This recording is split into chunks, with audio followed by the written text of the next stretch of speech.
Welcome to this week's episode of MVP Real Estate Podcast, Season 3, Episode 11. We have Joseph from the warm climate of Arizona, sitting in the desert at like 80s, doubling our weather. But thanks for giving us the time. Thanks for jumping on the show.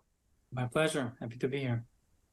Um, Now, you told us a little bit about where you're from, but we are excited to get into what do you do down in Arizona within real estate. Kind of we'll take it from the top. Where did you come from? And then what led you into the wonderful world of real estate that you're living now? Sure. So I will start from the end. Right now in Tucson and in the other markets, I'm mostly focusing on high value add, taking projects from Class D or C minus and doing basically high value renovation and redevelopment all the way to 300, 200 units. And I'm overseeing the full cycle of the acquisition from purchasing all the way to refinance and sell. I kind of start my journey in real estate about 11, 12 years ago, actually in Israel, when had the privilege to finish the last stage of a very cool historical building. It was, very large building with very, Italian marble and glass work from Chihuly, if you guys know the famous artist, and etc. That was kind of my first engagement to the real estate. And as we moved to the state, I started, with single family and managing for others and managing for investors, and grow up to a larger portfolio. It was kind of hard in the beginning, I would say, converting from meters and centimeters Yeah. to yards and foot, which makes no sense because everybody's 12, but why not 10? Why 12? And who knows what yard it is and how's quarter of an acre, it's a 1 dunam. It's much easier in other, but it took me a while to convert myself into this process. But climb up with hundreds of single families renovations and fix and flips and small multifamilies and bigger, 30s and 60s and 90s, and I'm keep going, both investing with others, managing for others, syndication funds with myself and my partners, and hoping to do great. Everybody needs a roof on their head. Yeah. No, that's exciting. That is quite the journey. So you started real estate investing in a different country, basically. Oh yeah, I mean, my other story is like to transition my previous career, and I've been in many in my few years. Is actually I owned a party planner company. I used to be, top party planner and events producing, and some, it's always a responsibility of project management. And Yeah. I found a very similar correlation. I just, you have budget, you have people, Yep. You you got have aesthetic aspect. timelines. Yeah, and I just switched. In some point in life, I switched flowers, music, and chefs into plumbers, electricians, and city inspectors. Which I mean, that was all for better contractors until you said city inspectors. They may not be the most pleasant, but You need them. You need I them. know, It's part of the game. I You need them know. all, even if you like it or don't. Yep, that is so true. And definitely I can see some straight like parallels between the two. Organizing a project in terms of a house build or a party, like you said already, there are a lot of connections between the two. So I can see the symmetry there. What was big for me is how long did you operate overseas when you first started? Because I feel like you almost had to hit the complete reset button when you came over to the States. Like you said, currency's different, measurements different, your contractors are all gonna be different. So how was that transition starting on a historic building, which is one, kudos to you, because that's already a difficult process. Then coming overseas and basically have a hit reset. So I'll tell you a deja vu story that just came to my mind. I came to the state, to Ohio in the middle of the winter, crazy snow outside, probably 4 or 5 feet. and I joined my friend and future boss into kind of the first touring, across the neighborhood, and he's starting to show me different houses and different projects in different stages. And I came with my summer shoes. Um, They did my not do first, well in my 4 feet of snow, oh I'm yeah, my sure. first step was like 5 feet into a snow. I'm like, oh, oops. I think I'm gonna be wet for the next few hours. So like for a few hours, I've been going around him looking at different houses. My feet, I don't feel them anymore. They're freezing cold. That's where I felt the big delta and the big difference between where I'm coming from to where I'm going. But Oh yeah. yeah, you have to adapt quick. You have to take opportunities and don't say no to any opportunities that comes, and the rest will come. Yeah. That is true. Leave yourself open. Mhm. When you were over, and you said that was in India, right, where you started with that historic building? Israel. Israel. Israel, I apologize. All right, so I have never worked on a historic building. One, because they scare me with the amount of red tape, because you can't just put traditional moldings in and building materials. If it's a historic building, at least here in the US or in our area, you have to rebuild it as if it was from that time period. Obviously, you can upgrade plumbing, upgrade electrical, but your finishes kind of have to be the old, like actual oak. You can't do any MDF, or you're going to ruin the integrity of the historical building. Were you running about that overseas when you were doing that, or is how does that parallel to our inspectors or our codes here in the US?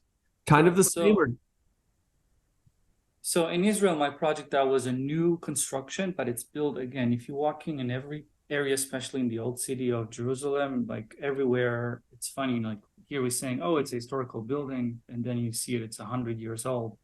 In Israel, when its history is 2,500, 3,000 years, it's a yeah, little bit different. But that was ground up and was many years involved, and a lot of archaeology that was being found on the base, and that was very delegated process. You cannot work with heavy machinery in that area, and you have to work around police and only at nights. That was a heck of a project. As far as here, I'll say with historical, and to your point, with historical projects, I see it pros and cons. And each state and each regulation is different. Sometimes it could be just going into the details and understanding what's involved, right? It could be you only have to take the facade and the exterior to keep it originally, which means keep the windows in historical grid. That's easy, right? You can go today, and I'm giving some secret of our industry, right? You can go to a Windows store, a manufacturer, and ask them to create this type of grid. So it's going to look the same. It's going to be a dual panel. It's going to be a fancy, nice, energy efficient Windows, but at the same time, you're going to still keep this grid in the middle and this look. But here you are, the tenants or the future tenants have the modern look, have the efficiency of good AC, have the efficiency of good energy standards. You get a credit for energy, 45L, etc. For the people who are into it, but at the same time, you keep the historical project. In some other cases, it's you need to know that if the piping is historical, you have to take consideration that you have to replace it. You usually don't have ground in the electrical. You're facing much bigger problem, but it's also challenging, and it also has his own charm, right? Everybody, I mean, most of the new builder companies, they kind of, we used to call them cookie cutters, but you see them all over the country. They look all the same. mm-hmm. They're using the same material. It's kind of you walk into a unit that you know exactly where they took it from Home Depot shelf. Some people like it because it's look and nice and fresh, but some people look this extra step and uniqueness of historical, charming. That's where you can really add value. Taking the old but make it functional and new. Mm-hmm. Which is hard, blending all the old building materials with the new, and that's just an X's and O tactical in the field on top of the red tape and the codes that you need to get up to snuff with all those old buildings. So it is quite a feat, and I've got a million questions on that, but I want to cover the full scope of what you're doing. So you're going in, and I'm assuming when you first went into the States, and you were getting 4 or 5 feet of snow. That wasn't in Arizona, right? No, Said that was Ohio. Ohio. That was Ohio. So did you know your boss slash now partner when you were in Israel, or did you come over here and you met him? And how did that kind of expand into to what you're doing? Um, yeah, I mean, I knew him from before, and obviously we had the conversation. I didn't go across the world with no certainty. That's a little bit dangerous. Yeah. But I was knowing my position coming from different career and taking slow and being observed and being learned a lot and being grateful for the learning process. And many great people taught me a lot along the way, and I'm big grateful for them for all the teaching.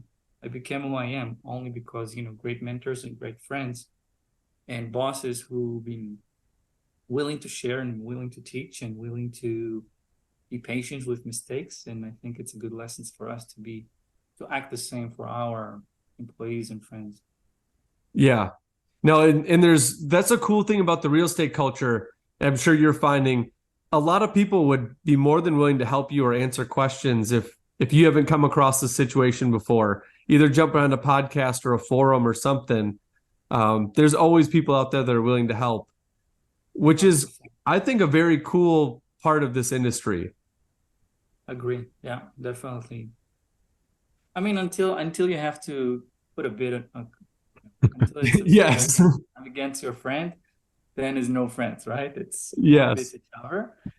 But I agree. It's a very, my personal motto, you need to give and not expect return.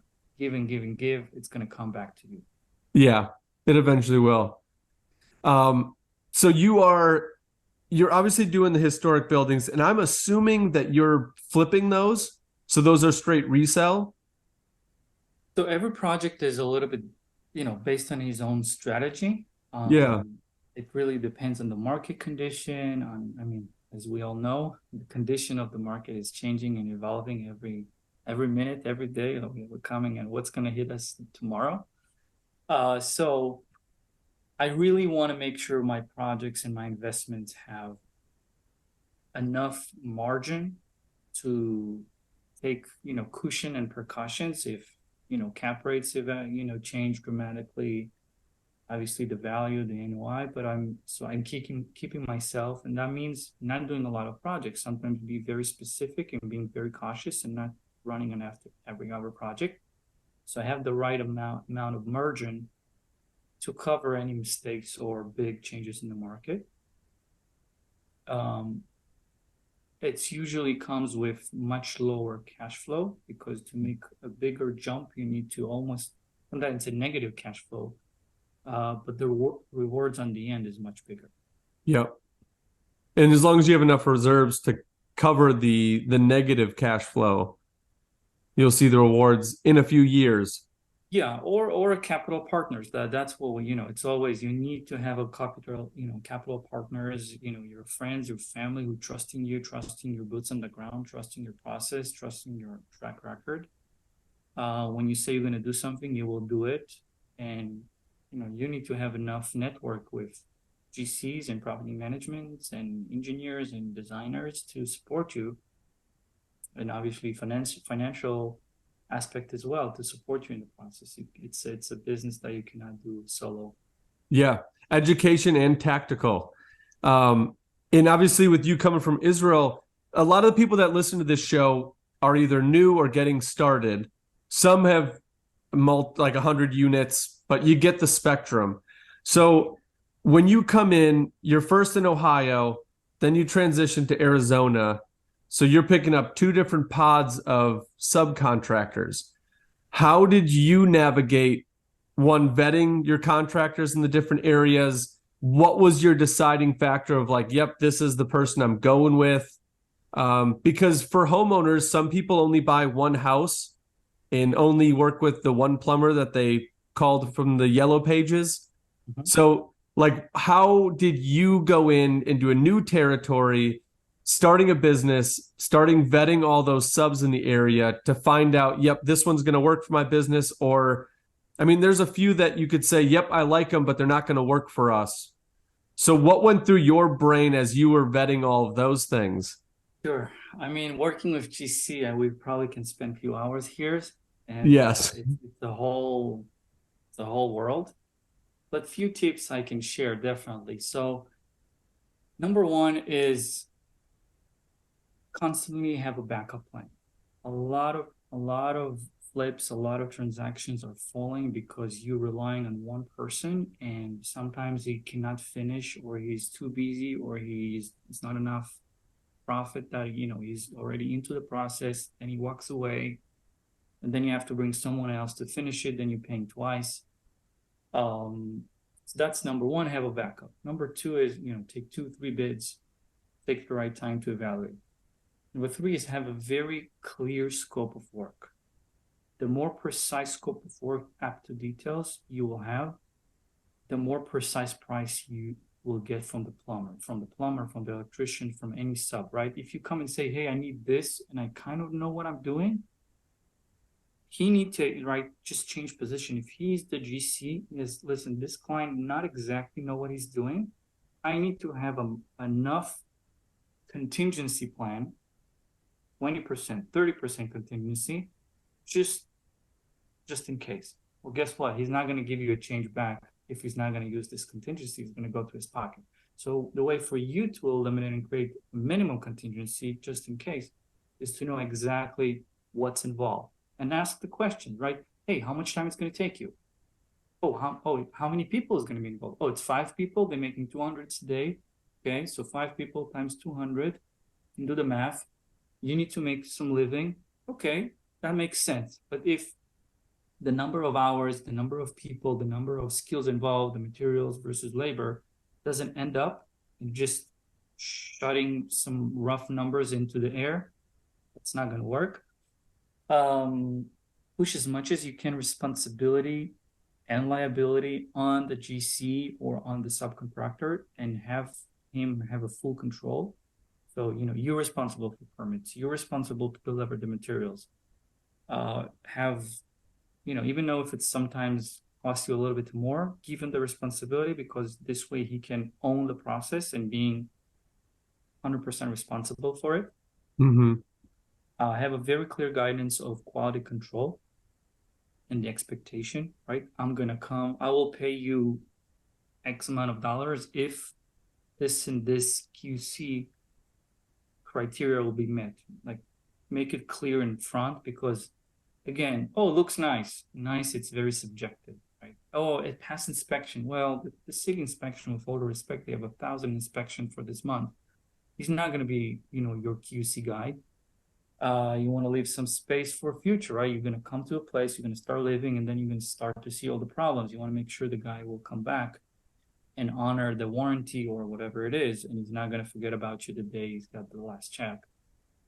And lastly is being always, that's hard, that's always intense. You want to try to keep as much funding into your place, and being that is scheduled, right? So if the GC finished 50% of the work, you still owe him, you don't pay him already 60-70%, you pay him less. Yep.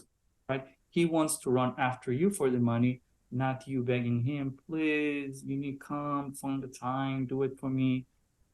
That's not sustainable, because he already got the payment, he's already dreaming about the next job, his head is already at the next site. Yep. Now you have to do anything you want. If you're capable to bring him back, that's really hard. Yep. And that is, I'm going to put in a star in front of that one. Don't prepay for your work. Just don't do it. It's a catch-all statement. Just don't. Correct. It never ends up well. Yeah, and I have agreement, have a lien waivers, have a partial lien waivers. Again, we can go hours and hours on that. And I will say, lastly, is work with existing network. And like, for example, if you have a good electrician, ask him, listen, who's your buddy? Who do you like to work on the plumbing side, right? Avoid for yourself to being the middleman and trying to negotiate between 2, 3, 4 parties. You have a day job. You don't want to negotiate between 10 people, and then they starting to fight who's gonna paint the caulking on the baseboard, because the painter already left, the baseboard already left, and now you have this situation when you don't know, right? That's all these gaps, so call it, between different subs and between different trades are really critical to make sure, okay, are you going to come back and paint this? Or is that your responsibility, or is that yours? I think that's critical. And again, that goes to the scope of work and the detail orientation. I think So defining that's enough. responsibility or defining roles. Yeah, for sure. I think that's Yep. enough. Yeah. Enough for a start. Oh, absolutely. And that list may seem very daunting for like a Joe Schmo homeowner who's going to try to get something done. But the good thing is, if you find a good contractor, he will lead you to all of those things. He will let you know about the insurance that you need. He will let you know about the lien waivers and the permits needed. Also, they'll have a Rolodex of other contractors. So if you pull a GC in and you want to get a shower done in your bathroom redone, they should have a Rolodex of electricians that they can work with and plumbers. And that is so much nicer for you as a homeowner because the GC who's friends with the plumber and the plumber's friends with the electrician are all sitting talking about your project, getting things done while you're doing your day job. And they know how the plumber is going to run his plumbing line. So the electrician will already have a head start of where he can run his electric. And if the GC has worked with both of them, they know how to set those people up, which will lower your chances for the dooming change order. Like everybody hates the change orders, but like if you hire a whole team that has already practiced and played together, you're going to have less change orders because they already know the next step. They know the system. And I think a lot of homeowners fear like the connection because they feel like, all right, if these three people come in, they could take advantage of me because it's 3 against 1. But you lose sight of the positive of that thing. Like they do work well together. So they're probably going to get done more efficiently. The quality is going to be better. You're going to have less hiccups. And that may cost you a little bit more, but your headache is going to be so much less. And that's what I've found. For sure, yeah. I mean, I done some project that it was back to back. I mean, the kitchen installer was installing the kitchen in the morning. The granite people was being scheduling for the afternoon, like back to back. So no, like a domino, and everybody needs to know their place in this space. And if one is, oh, I'm just gonna do it after lunch. No, you cannot. It's a Yeah. domino effect on everybody else around you. But planning that in advance, and that's it for the GC, planning that in advance, knowing exactly who can work at the same time, right? The flooring guy cannot work at the same time with the painters because he needs to step on the floor. But the kitchen installer can work at the same time when somebody else is working on the shower. It could be a dual process, parallel processes working. So again, a good GC will know to schedule and to monitor this process very well, and also monitoring the expenses versus the time that needs to be spent. Yeah. Yeah. Do you ever ask about communication, like how often they'll communicate back to you about status of the project? Or do you look for GCs that have some sort of automation system that can upload pictures and track progress? Is that something that you look for? Or have you So found like that's something? yeah, it really depends on the project and the size. If on my major projects, I'm using, all the top software that's out there. I have weekly reports, I have daily reports. For the people who don't know, it's really fun apps. You're getting pictures of every aspect. Everything is being um, categorized. The if it's sunny, if it's rainy, how many people on the job sites, who's doing what, exactly, etc. And then you always, it's not, even if you don't need it now, but God forbid it's something happened months from now, you can always go back to your log and see, oh, no, that's your plumber screwed over because based on the pictures, that was not there, right? So you can always, I don't want to say blame, but you can put the right people in charge for what the action, safety, hazard, insurance claim, you name it. Yeah. So that's on the larger project. On the smaller projects, I think if you're doing a flip on the single family, just set up the right expectation for you. Like, I want to come and see a finish. If you say it's a finish, I'm gonna come for 2 hours. and I'm gonna do my inspection and I'm gone. I'm not gonna come every day. I'm not gonna come every year, right? I want you to respect my time, and I want to respect you. So when I'm gonna come once, and that's it. Um, so everyone has his own comfort. I mean, are you out of state investor? Are you next door? Are you emotionally attached to the property and you want to visit the property every morning and drink coffee with the workers or not? I think it's a personal preference for each Yeah. person. Yeah, and I think a lot of that goes into the planning too. Like if it's better planned and you have um, clear communication before it all starts, I feel like the communication is just going to be better from the start because everybody is starting at the same level. And I'll go back to that bathroom analogy. If you have a bathroom that you're redoing and you have plans, so the plumber knows exactly how tall to put the shutoff or where to put the drain, where to put the toilet if you're moving it, like those type of things, or where the switches are going. All of those plans are going to help the communication trickle down because it's a trickle down effect. It starts at the homeowner. So if you're saying I want to get a tile bathroom, and the first question the general contractor asks you is like, all right, what tile are you going to put in there? And they're like, well, I don't know. That's hard for us to give you a number of time and price if we don't know what tile you're putting in. Like those are the plans that you can, if they can go to you right away and say, like, hey, Joseph, this is what I'm doing. This is the tile I'm using. This is the size. Like everything is right here on this piece of paper. Very easy for you to take that and then communicate back their mission rather than you trying to create it as you go. Right. On that note, I think, is two different philosophy and processes that are famous today to work. Design as build, build as design is really, I can go to my friends as a designer, I can go to my architect, spend the right amount. He's going to scope whatever he learned in his, in art school, and that could be great and look amazing. And it's going to be from state of the art from from a catalog. But practically, I mean, I don't want to take all the architects, into bed, but not everybody knows exactly the processes and procedure and what's involved on the practical level on site. So the architect can design something which not going to be 100% to the best of the interest of the owner, or on the practical, like he can design a subway tile mosaic that will be a nightmare to install.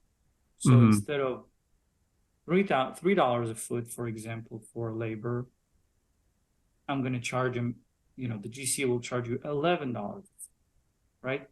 So if the GC was part of the original process, let's meet on site with the designer, with your GC who you already have trustable, and let's work around and decide what's feasible or not. Oh, I want my sink there.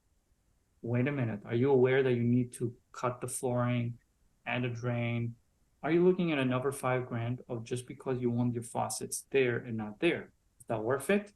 If yes, yes. If it's not, so having this information in the very early stage of the process and putting people at the design stage, going to save you a much more headache later on.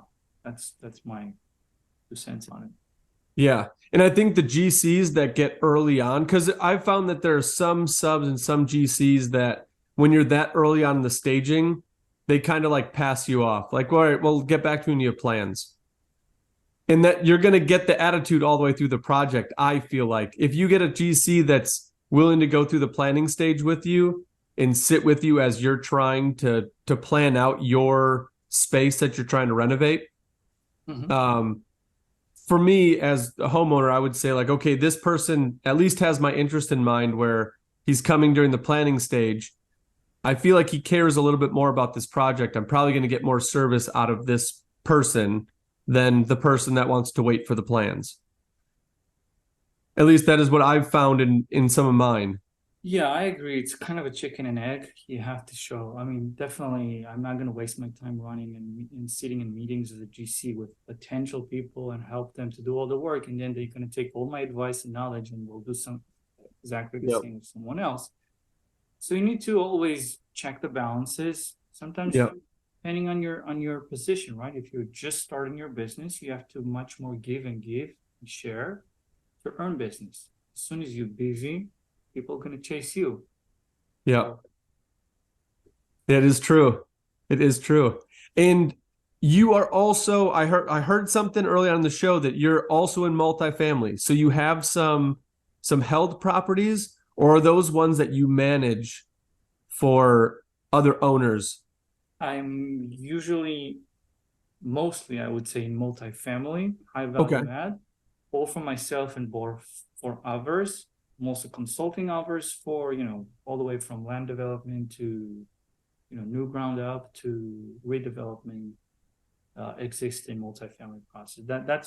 I think that's my, special expertise and the track record that in the past 7, 8 years, I was multifamily.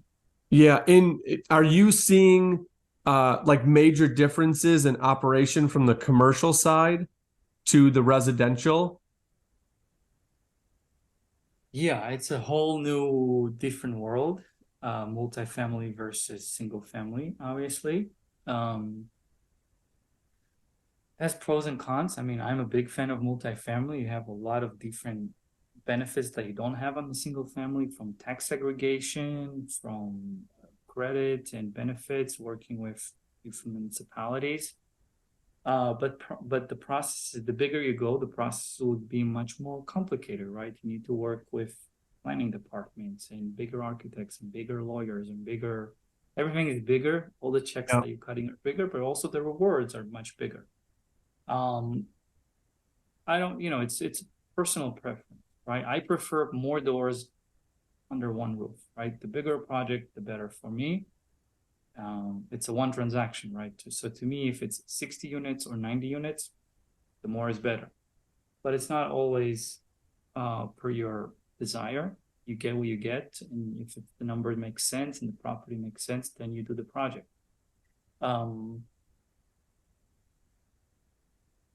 But yeah, I mean, I think everyone has his own strategies, and some people doing rent and Airbnb, some people doing in warehouses and storages and mobile Yeah. houses. I think it's a personal knowledge and expertise where you're coming from, and know what you know. Like, I know what I know and I know what I don't. So I'm not trying to be expert of all. And going back to, I think that just hit me, if you're trying to test the GC, start slow, right? Tell them, okay, do a small project. I know you are expert of the world, but let's do a sync and see how the process works. If he shows his expertise and his communication skills, and he's saying what he's saying in the best way, give him another project, another project, another project, until you're comfortable to give him your dream house or your project. So Yeah. don't go all in at the beginning. Yeah. You just got to think of those little projects around the house you want them to start with.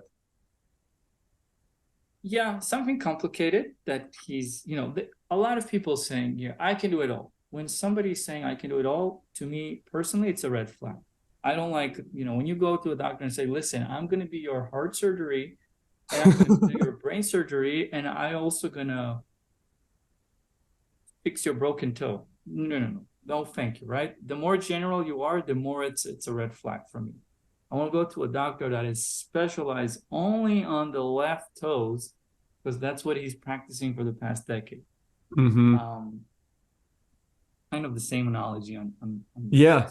And it's true. And you have those correlations within even the residential market. You have some plumbers that their company is built for new builds. So they have a bunch of crew, and they're good at going into a new house, running all of the wastewater and all the lines, but it comes to service and they're terrible. And then vice versa. Some companies are good at service, but terrible at new builds. Like, those are the questions that the typical homeowner won't know to ask. Hey, do you do typical new builds, or do you do a lot of service? And most contractors will say both. I know you do both, but which one primarily do you focus on? Because they are two different things. Masonry, like, do you do foundation walls or do you do flat work? Two different masonry fields within one industry. So like what you're alluding to, like, you have to drill down and find out what they are good at and let them do what they're good at rather than trying to do your landscaping and your framing. It's not gonna end well. Yeah. And it's not gonna end well for your timeline too. Like you need to get this done. If he only has a crew member to do one thing at a time, like you're gonna be flipping this house for 3 years and you won't make your margins. Correct. That goes back to, what we spoke about scope and really questioning the right question. How many people you have? How much time it's going to take you? Who's going to be on site? Who's going to oversee that? Right? The more you know, the more, sometimes it sounds like you really interrogate them. Like, well, who cares? Pay me the money. I'll do the job. Get out of my veins. But at the same time, you want to evaluate and hope the right bears, and if he's not comfortable to give you the right answer, then he's not the right guy. Yeah. And you have to be okay with it not being the right guy like that or gal. Just some contractors just don't align with what you're going for. Mm-hmm. And it's nothing personal. It's just not going to work. 100%. Yeah. And I know that that's a big fear of people. Like if I'm a homeowner and I bring in a contractor, I feel bad saying no to them, but protect your asset. Like this is something that you want done in your house. It's a high ticket item. Take care of it. So, if that's a fear that we can try to like articulate to the audience of not fearing saying no, if it's not a good fit, it's going to save you time, just like the planning. Always say, listen, I can refer you to the right person, but I don't see myself doing that. Whatever reason it is, and you can be upfront. Listen, your budget is not going to do it. Your time frame is not going to good for me. Your uncertainty and not knowing what exactly you want is not comfortable with me. Go fish, go do plans like you mentioned. Go do the homework. Come back to me. I will help you in any process, but I'm not feel comfortable to do it at this point. Yeah, I'm going to help you for a certain fee, or each one has his own way of how he wants to approach in his stage of his career. yeah. And those conversations usually lead to a stronger connection or bond with that subcontractor. The first time I had to say no to a sub was HVAC. And it was just because it was out of his area. It was a job he could take on, but I called him, I walked him through the scope of what we were doing. And I was like, hey, I know where you live. I know this drive is about a 40-minute drive for you. Is this even something you want to touch? Like you have to run your numbers of how much is it going to cost you to get there? And what's your schedule like? And are you even going to profit on it? And he was like, you know what? I probably am going to skip this one. And I said, that's fine. But can you give me a recommendation of somebody that's in that area? And right off the top of his head, he said, yep, you're calling this guy. He'll do it. And it was because they had worked together at a previous company, but he operates in this other area now. So it's like I'm working with the same guy, but it's his friend. So it's an okay referral. situation. What were you going to say? I'm sorry, I interrupted. Yeah, I have a personal referrer is amazing, and he feel obligated, feels gratitude to his friend for the referral. Don't want to let them down. Yeah, definitely. That's another way to do it. Absolutely. And I know we're running short on time, but I want to get into future plans for you because you are where I want to be. Like you're in multiple states doing multifamily and flips. And so what do you see happening here with like where our financial structure is, with the housing market, how it is? Have you switched gears at all of what properties you're looking for or looking to do? Like what's the rest of 2023 bringing for you and your company? Sure. Well, definitely the situation is not easy. It's challenging. A lot of flashback from 2008 for the older folks that been there, 9/11, etc. I personally believe that don't rely on one source. Don't be scared because some groups of people scared. Sometimes that's even bigger opportunities, right? No, now is the time when the smart people, the patient people will rise, and not all the superstar that claim to be a superstars. So know where your value is, focus there, master that, and you will succeed. With that being said, on the practical level, I think with crazy interest rates and inflation and uncertainty, the larger portfolio guys are not going to make a huge move. Right? If you own 10,000 units, that's not the time you want to make a move. On the other hand, on the multifamily size, this is the time when a doctor, a dentist, an older person who's just retired or etc., he's freaking out. He doesn't know what to do with his property. He's seeing the inflation goes to the roof. He's seeing the interest rates going. He knows that he cannot refinance in the next 2 years. And he wants to pull out. So we're going to see the smaller opportunities, right? The 10, the 20, the 30 units, small opportunities coming much more faster. And having your structure in place, and that's, I'm talking about myself, having the structure in place, have the people in place, have the capital partners in place, going to allow you to, go and do a shopping in the candy store very soon. And Yes. in the next I'm 2 waiting years, for that store to open. Oh yeah. So just be ready. Be ready. Don't be afraid. Master, take a risk on yourself. Know what you're knowing. That's the time to do it. But be very cautious at the same time, right? Evaluate everything. Take additional risks. Don't always trust the numbers. It's all good on paper. Reevaluate it. Think about what's going to happen in the worst case scenario. Do I have enough liquidity to cover a worst case scenario? What's going to happen if I'll need additional capital to inject in? Just take this extra steps. But at the same time, guys, we have so much more houses to build in the United States that needs desperately. We have so many homeless people that will need affordable living.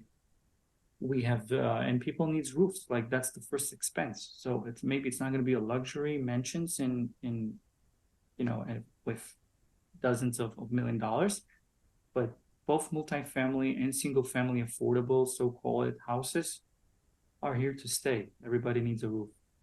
Yeah. I'm wondering because what I'm seeing here, the affordable housing is being built, but I don't even think, and maybe I'm off, but I don't even think the affordable housing is affordable housing at this point. Like we're having affordable housing being built. The last city planning meeting I went, and it was probably it was pre-COVID. But they said they were building affordable housing, and each unit was going to be $1,400 to rent. Mm-hmm. And I'm sitting in this meeting like, where is this affordable housing?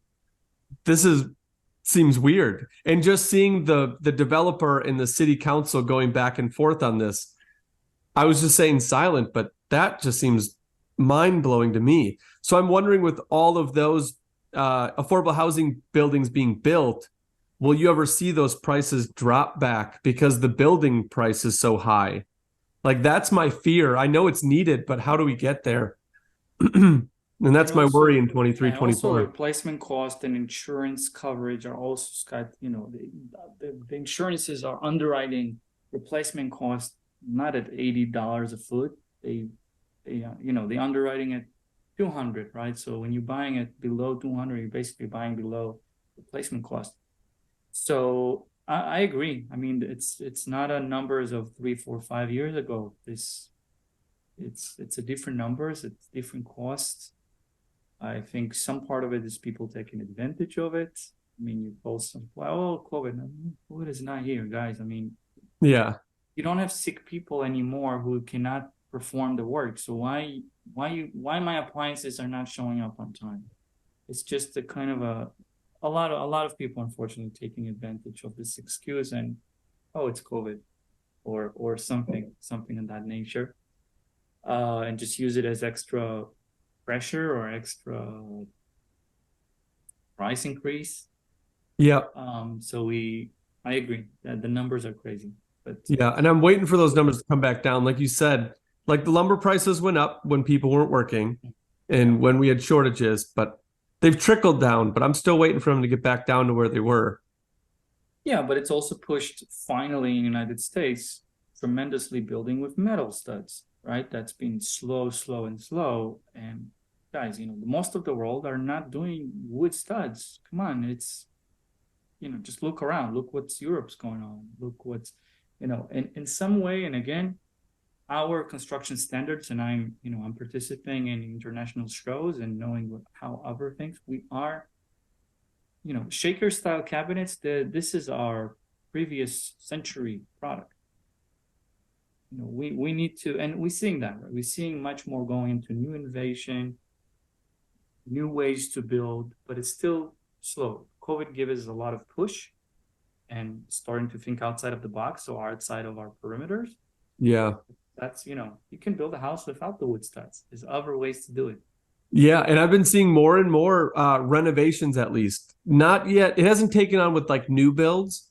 They're still doing the wood. But if someone has a house built and they want like a half wall built or a dividing wall or an island or peninsula, they'll build it out of aluminum studs now. And yeah, in the commercial side, you see aluminum all the time. Correct. But residential, not so much, which I like the trend. So we actually had somebody from overseas. I can't remember where they were from, but they built everything in concrete. And he talked about how they put an elevator and how they had to support the floor so that they could bore out the hole to put the elevator shaft through. It was super cool. All those X's and O's things are amazing to watch. And hopefully they start converting over into the States, but we'll see. Yeah. But I know you got to go, and I appreciate your time. Keep working over there. I like the theory, like when you opened up and you're bringing a D class home to a C or a C to a B and you keep upgrading. I love that philosophy. I feel like that's where that margin's going to be, where we can have some affordable housing. So keep on working. I'm excited to hear more. And hopefully 2023 brings you some good luck. Sounds good. And guys, if I can bring value and give and share with anybody, feel free. I mean, my calendar always full of people who needs advice, and I'm doing the same, asking for advice for bigger and greater mentors. So as we mentioned earlier, that's a shared space when people can help each other. That's awesome. And if we have listeners that want to reach out, what's the best way for them to reach out to you? I think LinkedIn will be the best. Just Joseph, Josef, Lapko, Lapko. That's the easiest way to reach me out. I'll find it. I'll find it and put it in the notes on the YouTube and the podcast notes. So we'll get them and get them to the right place. All right. Thank you for the time. Thank you, guys. Pleasure. Yeah, we'll talk soon. Enjoy your Thursday.